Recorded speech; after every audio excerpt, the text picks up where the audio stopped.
नमस्कार स्टूडेंट। मैं राजेश नामदेव क्लासेज में आप सभी का फिर से वेलकम करता हूं। स्टूडेंट, आज का जो चैप्टर है हमारा वो है साइंस क्लास 9th के लिए। तो क्लास 9th में हम चैप्टर नंबर 1 लेके आए हैं, मैटर आवर सराउंडिंग्स।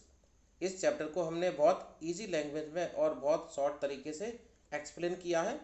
आप इस वीडियो लेक्चर को अगर एक बार देख लेते हैं तो आपका पूरा का पूरा जो चैप्टर है वो बहुत इजी तरीके से आपको समझ में आ जाएगा, और फिर उसके बाद आप किसी भी प्रकार का जो क्वेश्चन है उसका आंसर बहुत आसानी से दे सकते हैं। स्टूडेंट, आप हमारे चैनल को लाइक और सब्सक्राइब ज़रूर कर दीजिए, जिससे कि हम आगे आने वाले समय में इसी प्रकार के अच्छे अच्छे वीडियो बनाकर आपके सामने प्रस्तुत करते रहेंगे। स्टूडेंट, हम स्टार्ट करते हैं। तो सबसे पहले हम बात करते हैं व्हाट इज़ मैटर। स्टूडेंट, हमारे यूनिवर्स में एवरीथिंग, हमारे आसपास जो कुछ भी है वो सब कुछ मैटर की कैटेगरी में आता है। ठीक है, चाहे वो लकड़ी हो, चाहे वो आपका सैंड हो, चाहे वो स्टोन्स हो, चाहे आपका लैपटॉप हो, कंप्यूटर हो, आपका मोबाइल हो, everything everything comes in the category of matter.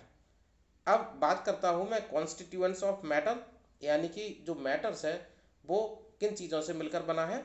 तो हम जानते हैं स्टूडेंट, हमारे आसपास हमारे यूनिवर्स में एवरीथिंग इज मेड बाई पंच तत्व, यानी कि पंच तत्व से मिलकर सब कुछ बना हुआ है। इस पंच तत्व के कैटेगरी में कौन कौन आता है देख लीजिए। तो यहाँ पर हम बात करते हैं air, water, earth, sky and fire. तो ये सारे के सारे जो एलिमेंट हैं इन सभी से मिलकर मैटर बना हुआ है, यानी कि अपने आसपास जो भी कुछ है वो इन चीज़ों से मिलकर बनता है। अब बात करते हैं हम इसके फिजिकल नेचर की। तो स्टूडेंट, मैं बता देता हूँ कि आपके आसपास जो कुछ भी है वो मैटर है, और जो मैटर है वो स्मॉल स्मॉल पार्टिकल से मिलकर बने होते हैं। स्मॉल स्मॉल जो पार्टिकल्स होते हैं, ठीक है, ये कैसे होते हैं, बहुत स्मॉलेस्ट साइज होते हैं, और स्मॉल पार्टिकल्स ये भी फर्दर ब्रोक किए जा सकते हैं, यानी कि इन पार्टिकल्स को भी हम और स्मॉलेस्ट पार्टिकल में ब्रेक कर सकते हैं। स्टूडेंट, मैटर पार्टिकल से बना हुआ है, इसका मतलब ये हुआ कि जो मैटर्स हैं, ठीक है, मैटर्स हैं अलग अलग कैटेगरी में हो सकते हैं, यानी कि वो उनके जो पार्टिकल्स हैं वो बहुत आसपास, यानी कि उनके पास पास हो सकते हैं। ठीक है, उनके पार्टिकल्स दूर दूर भी हो सकते हैं, उनके पार्टिकल्स बिल्कुल फ्रीली मूव कर सकते हैं। तो इसी के बेसिस पर हम बात करते हैं उनकी कैरेक्टरिस्टिक्स की। तो यहाँ पर अब मैं आपको बताऊँगा, ये बहुत इम्पोर्टेंट है और इसके बेसिस पर एक क्वेश्चन एग्जाम में ज़रूर पूछा जाएगा। स्टूडेंट, सबसे पहले जो कैरेक्टरिस्टिक्स है उसको हम बोलते हैं particles of matter have space between them, यानी कि जो पार्टिकल्स हैं उनके बीच में स्पेस होता है। ठीक है, अब हम अभी आपको एक्सप्लेन करेंगे। दूसरा जो पॉइंट है, particles of matter are moving all time, particles जो हैं वो मूव करते हैं। तीसरा है particles of matter attract each other, यानी कि जो पार्टिकल्स हैं वो आपस में एक दूसरे को अट्रैक्ट भी करते हैं। तो अब हम बात करते हैं बारी बारी से। तो पहला जो पॉइंट है हमारा, पहली जो कैरेक्टरिस्टिक्स है उसमें हमने बताया था आपको कि जो आपके पार्टिकल्स हैं, ठीक है, वो क्या करते हैं, उनके बीच में स्पेस होता है। तो हम इसको देखते हैं, particles of matter have space between them. इसको हम इस तरीके से देखते हैं, जैसा कि हमने एक एग्जांपल लिया, मान लो कुछ वाटर लिया और हमने सॉल्ट लिया, ठीक है, तो उसमें हम देखते हैं कि जो सॉल्ट है बहुत आसानी से क्या हो जाता है, डिजॉल्व हो जाता है। इसी प्रकार से अगर हम मान लो चीनी को पानी में घोलते हैं तो वो भी आसानी से घुल जाती है। तो इसका मतलब ये हुआ कि अगर एक एक मैटर है और उसमें दूसरा मैटर डिजॉल्व हो रहा है, इसका मतलब ये है कि जो आपने बताया था आपको, particles have space between them, यानी कि पार्टिकल्स के बीच में स्पेस है भाई, इसीलिए तो वो डिजॉल्व हुआ है। अगर स्पेस नहीं होता तो वो डिजॉल्व नहीं होता। अब हम बात करेंगे, इस प्रकार से हमने एग्जांपल लिया, वाटर लिया और उसमें हमने चीनी घोल दी या नमक घोल दिया, तो इसको हम देख सकते हैं। तो इस प्रकार हम कह सकते हैं कि जो पार्टिकल्स हैं उनके बीच में स्पेस होता है। अब हम बात करते हैं particles of matter are continuously moving, यानी कि जो आपके पार्टिकल्स हैं वो कंटिन्यूस मूविंग पोजीशन में हो सकते हैं। तो जैसा कि हम देखते हैं हमारे पास लिक्विड होते हैं, बहुत सारे लिक्विड्स हैं हमारे आसपास, ठीक है, वाटर है, ऑयल्स हैं और अदर लिक्विड्स हैं। तो उनमें जो पार्टिकल्स हैं वो पार्टिकल्स मूव कर सकते हैं, ठीक है। इसीलिए उनकी जो प्रॉपर्टी है वो कैसी होती है, जैसे हमने कहा कोई लिक्विड है हमारे पास या वाटर है, अगर आप जिस बर्तन में यानी कि जिस शेप के उसमें बर्तन में उसको रख देंगे तो वो उसी का शेप ले लेता है, ठीक है। तो क्यों ले लेता है, क्योंकि उसके जो पार्टिकल्स हैं वो मूव कर सकते हैं। अब हम बात करते हैं पार्टिकल्स आर कंटिन्यूसली मूविंग, तो इसमें काइनेटिक एनर्जी की बात करते हैं। क्योंकि जो पार्टिकल्स आपके मूव कर रहे हैं यानी कि वहाँ पर उनके पास काइनेटिक एनर्जी है। काइनेटिक एनर्जी का मतलब समझते हैं, है ना, particles if they have to move then they are in kinetic energy. Diffusion, diffusion क्या होता है, process of mixing two different types of particles together is called diffusion. यानी कि दो तरह के पार्टिकल्स अगर एक दूसरे के साथ मिक्स हो जाते हैं तो उसको हम डिफ्यूजन बोलते हैं। तो जैसा कि हम जानते हैं कि अगर मान लीजिए हमने वाटर लिया, वाटर में हमने चीनी घोल दी, या हमने मिल्क लिया, मिल्क में हमने, है ना, सेरेलैक पाउडर मिला दिया, या अदर जो थिंग्स है उसको मिक्स कर दी। तो इस तरीके से हम, है ना, कॉफ़ी बनाते हैं, चाय बनाते हैं, तो भाई उसमें आप अदर थिंग्स भी मिक्स करते हैं ना, तो वो मिक्स हो जाती हैं इजीली। तो इस प्रोसेस को हम क्या बोलते हैं, डिफ्यूजन बोलते हैं। अब हम बात करते हैं particles of matter attract each other. Student, अगर जो पार्टिकल्स हैं वो एक दूसरे को अट्रैक्ट नहीं करते तो आपके आसपास बहुत सारी ऐसी चीज़ें हैं जो सॉलिड पोजीशन में है, यानी कि बहुत हार्ड है। भाई हार्ड वो इसीलिए है क्योंकि उनके जो पार्टिकल्स हैं वो एक दूसरे को बहुत ज़्यादा अट्रैक्ट करते हैं, यानी कि उनकी आपस में जो बॉन्डिंग है वो बहुत ज़्यादा स्ट्रांग है। बॉन्डिंग स्ट्रांग होने के कारण ही उनका जो नेचर है वो कैसा है, वो सॉलिड है। तो इस प्रकार से स्टूडेंट हम यहाँ पर एक रिजल्ट निकाल सकते हैं कि जो गैस, लिक्विड और सॉलिड्स हैं, ठीक है, इनके बीच में आपस में जो फोर्सेज हैं वो कैसे होते हैं। सबसे ज़्यादा जो पार्टिकल्स हैं वो बॉन्डेड हैं, वो किस में, सॉलिड्स में है, यानी कि सबसे ज़्यादा फोर्स है वहाँ पर, ठीक है। इनको ब्रो करना बहुत आसान नहीं है। लिक्विड्स की बात करें तो लिक्विड में ये कुछ हद तक, है ना, फ्री होते हैं, यानी कि मूव कर सकते हैं। और जो गैस हैं, गैस में ये सबसे ज़्यादा फ्री होते हैं, यानी कि जो फोर्स ऑफ अट्रैक्शन की बात करें तो गैस में सबसे कम होता है। अब स्टूडेंट हम बात करते हैं स्टेट्स ऑफ मैटर। मैटर आपके आसपास पाए जाते हैं। अब आपको बताना है कि ये कौन कौन सी कैटेगरी में पाए जाते हैं। तो एवरीथिंग इन अवर सराउंडिंग, है ना, तीन कैटेगरी में होते हैं ये, सॉलिड, लिक्विड एंड गैस। तो पहला कौन सा है, सॉलिड, दूसरा लिक्विड और तीसरा है गैस। तीन कैटेगरी में मैटर पाया जाता है, इनके अलावा कोई कैटेगरी नहीं होती।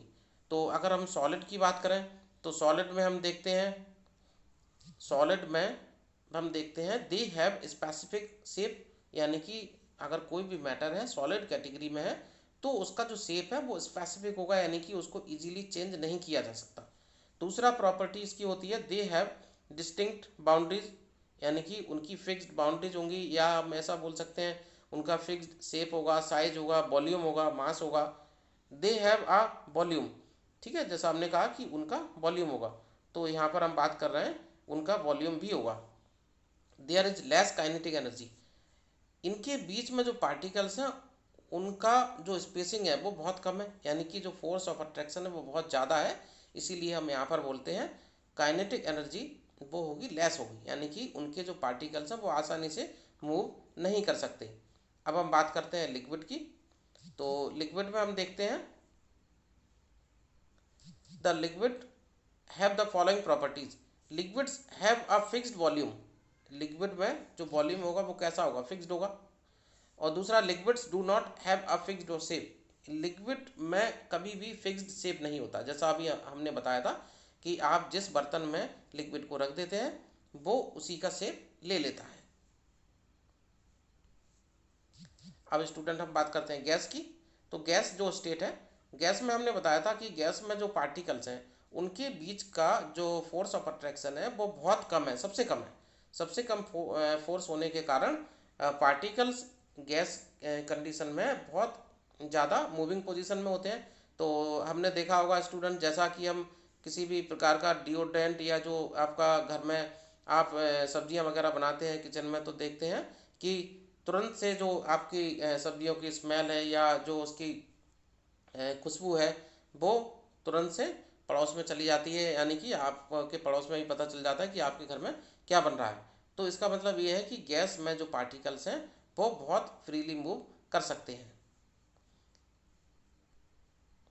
यहाँ पर स्टूडेंट हम बात करेंगे अब, हमको क्योंकि एक क्वेश्चन इसके बेसिस पर पूछा जाता है कि सॉलिड लिक्विड जो गैस है, ठीक है, तीन कैटेगरी जो है पार्टिकल्स की, तीन कैटेगरी है जो मैटर्स की, तो उनके बेसिस पर आप डिफ्रेंशिएट करो, यानी कि आप डिफरेंस क्रिएट करो, ठीक है, सॉलिड लिक्विड गैस में। तो इसमें हम बता देते हैं कि जो मेन पॉइंट है आपके, सबसे पहला पॉइंट है शेप। शेप के बेसिस पर हम एक तो बताते हैं कि यहाँ पर सॉलिड में डेफिनेट शेप होता है, लिक्विड में डेफिनेट नहीं होता, और गैस में भी डेफिनेट नहीं होता। दूसरा जो पॉइंट है डेफिनेट वॉल्यूम, तो यहाँ पर सॉलिड की बात करें तो डेफिनेट वॉल्यूम है, ठीक है, लिक्विड में भी वॉल्यूम है, और यहाँ पर गैस में डेफिनेट वॉल्यूम नहीं है, क्योंकि इसके जो पार्टिकल्स हैं वो फ्रीली मूव करते रहते हैं, तो यहाँ पर फिक्स्ड वॉल्यूम की बात हम नहीं कर सकते। इसके बाद हम बात करेंगे मैक्सिमम फोर्स ऑफ अट्रैक्शन।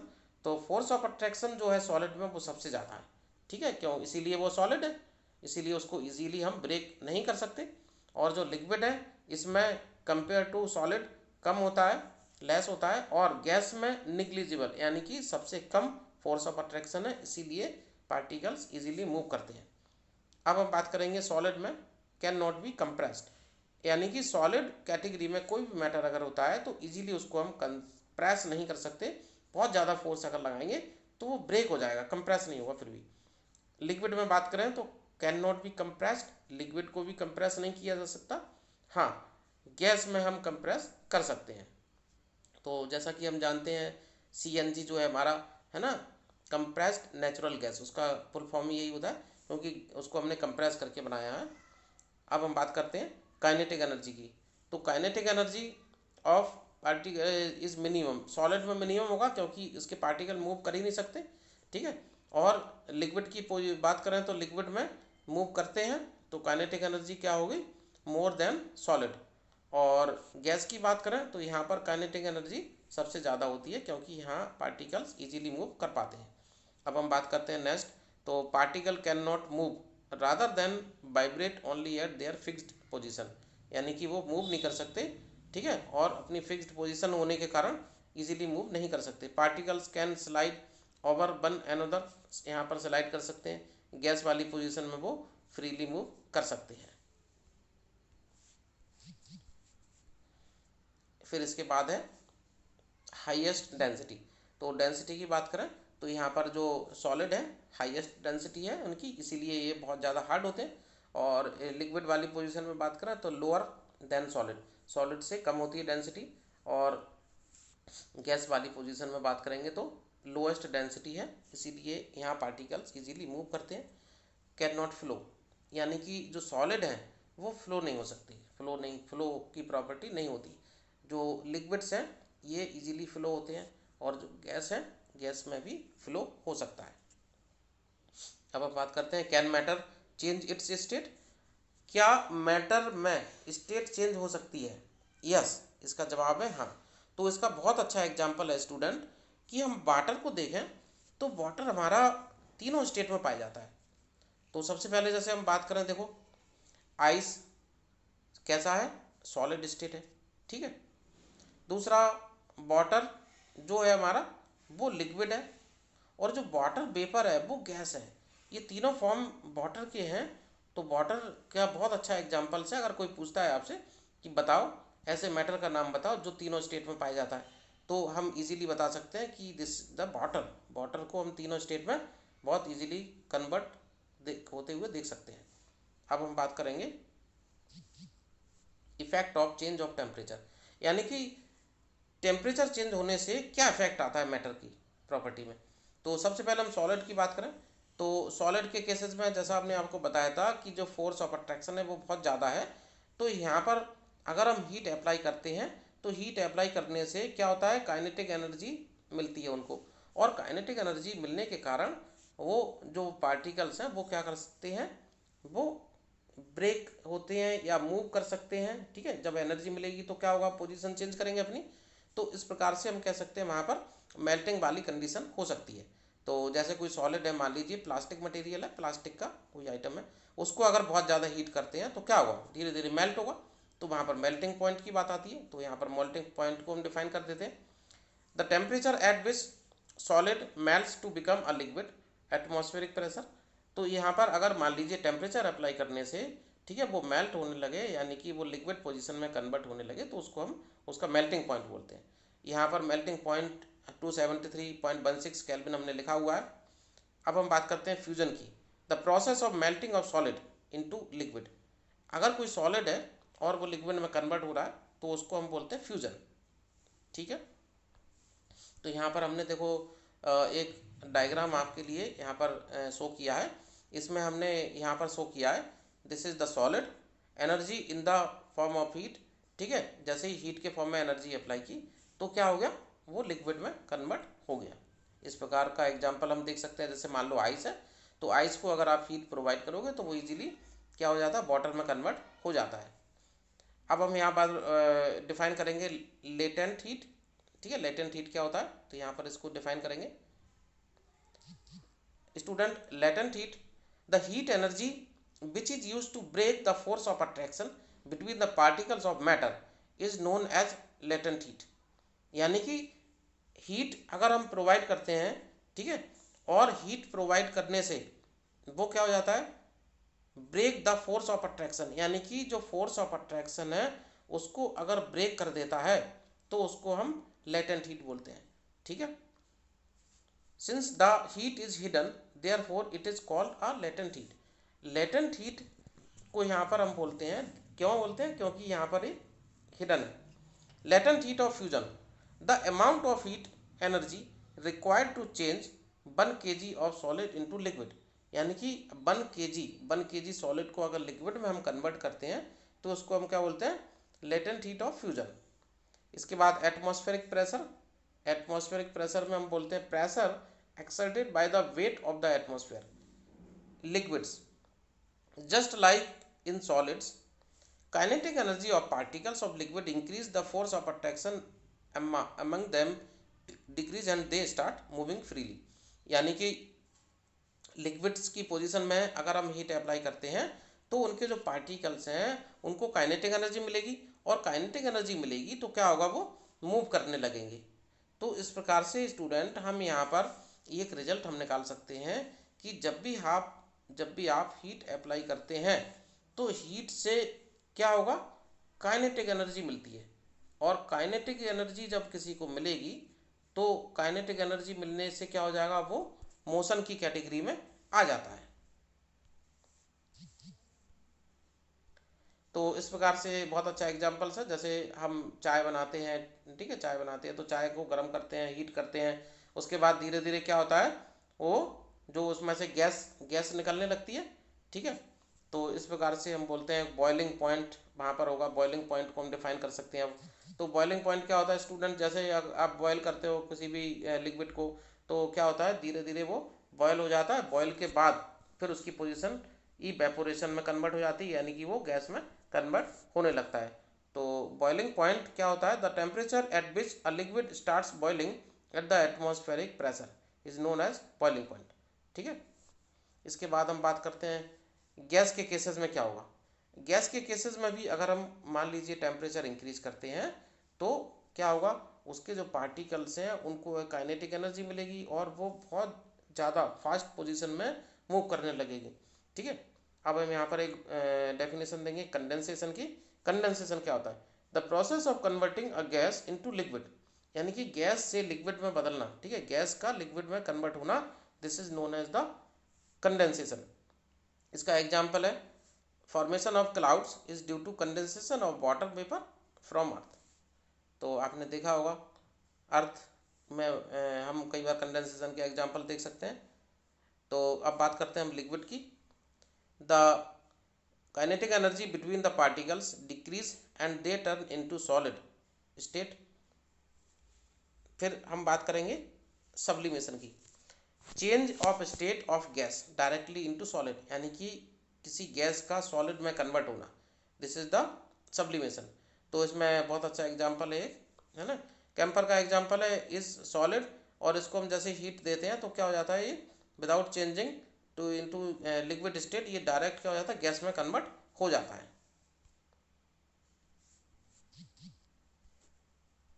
इस प्रकार से स्टूडेंट हम एक डायग्राम से सारी की सारी जो प्रोसेस है उसको हम समझ सकते हैं। तो states of matter of change triangle, इसको हम बोलते हैं, ये एक ट्राइंगल हमने बना दिया। तो इसमें देखो सारी प्रोसेस हमको शो हो रही है, ठीक है, सब्लिमेशन भी हो रहा है, ठीक है, और देखो सॉलिड से गैस यानी कि सब्लिमेशन होगा, ठीक है, और इधर देखो क्या हो रहा है, इवेपोरेशन, यानी कि जो लिक्विड है, ठीक है, लिक्विड से क्या हो रहा है, लिक्विड से इधर कन्वर्ट हो रहा है, लिक्विड से गैस यानी कि इवेपोरेशन हो गया, और इधर क्या हो गया, गैस से सॉलिड, ठीक है, गैस से सॉलिड, तो इसको हम क्या बोलेंगे, this is the process of sublimation. और यहाँ पर क्या हो गया, अगर मान लीजिए हमारे पास सॉलिड है और सॉलिड से अगर हम यहाँ पर उसको लिक्विड में कन्वर्ट करते हैं तो इसको बोलते हैं लिक्विफिकेशन या मेल्टिंग। तो इस प्रकार से एग्जांपल हम ले सकते हैं, हमने बताया था आपको वाटर का एक एग्जांपल हम आपको बता सकते हैं। तो इसमें हम देखते हैं कि वाटर जो है वो आपका तीनों कैटेगरी में आसानी से कन्वर्ट हो जाता है। इवेपोरेशन में हमने अभी आपको बताया था the phenomena of change a liquid into vapours.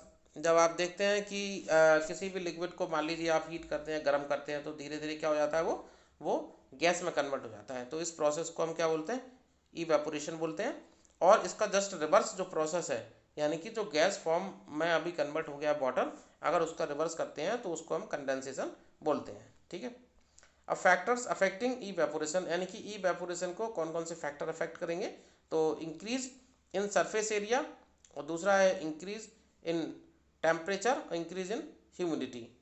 तो इसमें हम देखते हैं इसका रीजन है सबसे पहले, ठीक है, पार्टिकल्स हैव मोर स्पेस, ठीक है, और दूसरा है kinetic energy among the particles increases, water content air increases and so evaporates decreases. तो इस प्रकार से स्टूडेंट हमने ये आपको बता दिया है। अब बात करेंगे how evaporation causes cooling, evaporation के कारण से कूलिंग कैसे होती है। तो बहुत सारे एग्जांपल्स हम देखते हैं कि जब हम किसी स्प्रे या हमारा जो डिओड्रेंट वगैरह है इसको हम हाथ में रखते हैं तो ठंडा हो जाता है हाथ, और कूलिंग क्या करता है, ठीक है। तो इस प्रकार से बहुत सारे एग्जांपल्स हैं, हम देखते हैं अपने लाइफ में आसपास, ठीक है। Our palms feel cool when we put some acetone on it. दूसरा, we are able to sip hot tea faster, यानी कि आप जो गर्म चाय के कंपैरिजन में ठंडी चाय को बहुत आसानी से पी सकते हैं। तो ये सारे एग्जांपल्स हैं इवेपोरेशन के।